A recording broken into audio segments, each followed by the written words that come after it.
Жылаев астық өнімдері комбинаты өңірдегі ірі астық қабылдау және өңдеу кәсіпорындарының бірі. Біз заманауи жабдықтармен жұмыс істейміз, сапаға ерекше көңіл бөлеміз және тұрақты түрде өндірісті дамытып келеміз. Кәсіпорын жүздеген адамды жұмыспен қамтып, елдің азық-түлік қауіпсіздігіне өз үлесін қосып отыр. Осындай нәтижеге жетуіміз еліміздегі тұрақтылық пен заңның үстемдігінің арқасы. Тәртіп пен сенімділік болған жерде өндіріс те алға басады, инвестиция да келеді, жұмыс орындары да сақталады. Біздің міндетіміз сапалы астық қабылдап, дұрыс сақтап, жоғары сапалы ұн өндіру.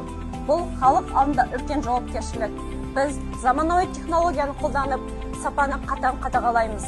Жұмысымыздың табысты болу үшін елде тұрақтылық пен әділдік болу керек. Заң бәріне ортақ болғанда ғана кәсіпорын сенімді жұмыс істейді және дамуға мүмкіндік алады. Конституциядағы өзгерістер осы қағидаттарды нығайтуға бағытталған. Сондықтан Жылаев астық өнімдері комбинаты ұжымы жүргізіліп жатқан реформалар мен жаңа конституцияны қолдайды. Сондықтан конституцияға енгізілген өзгерістерді біз дұрыс қадам деп санаймыз.